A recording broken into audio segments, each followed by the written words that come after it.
আরে এইভাবে রিং করে কেউ নাকি? হ্যাঁ, হ্যাঁ, কিভাবে আমাদের করে? দেখাচ্ছি কিভাবে সহজ উপায়ে কিভাবে করে।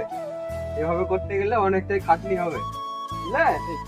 তোমাদের দেখায়। আর এইভাবে রিং টানা তো অনেকটাই সোজা আমার মতে। এই রিংটা হবে 1 ফুট বাই 7 ইঞ্চি, তার জন্যই দেখাচ্ছি কিভাবে। আর তো আমরা নর্মালি যেভাবে করি ওইভাবে করলে অনেকটাই কষ্ট হয়, আবার রিংটাও টাল হয়ে যায়। তার জন্যই আমি তোমাদের দেখাচ্ছি এইভাবে টানলে অনেকটাই সুবিধা হবে। আর তার জন্য ভিডিওটা পুরো একদম লাস্ট পর্যন্ত দেখো, সবকিছুটাই বুঝতে পারবে। আমার ঠিয়াটা দেখো, এভাবে ঠিয়া যেভাবে করবে সেটা অসুবিধা নেই। গোবরকার কাঠটা পারলে বড় মারবে, কারণ আমারটা ছোট হয়ে গেছে, ওই জন্য এটা মেরেছি।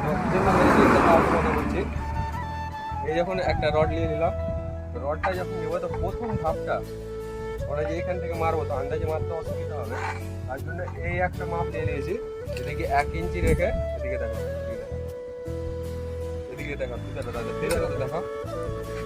দেখো 13 ইঞ্চিতে একটা এর করে দিয়েছি, 1 ইঞ্চি ক্লিয়ার আর 12 ইঞ্চি। তারপরে তোমার এইদিকে একটা কাঠ মেরে নিয়েছি, এদিকে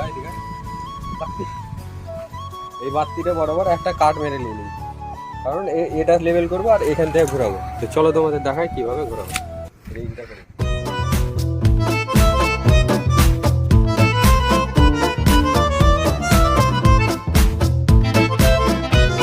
আশা করছি যারা নতুন আছো তারা তো অবশ্যই কিছু শিখেছো। আর এই আটের রিং টানতে একটু না একটু কষ্ট তো হবেই, তার জন্যই আমি বলি এইভাবে রিংটা টানলে অনেকটাই সুবিধা। আর কেউ যদি নতুন কিছু শিখে থাকো তো অবশ্যই একটা লাইক করে দেবে। আর তো তোমরা কোন ধরনের ভিডিও দেখতে চাই অবশ্যই কমেন্ট করে জানাও।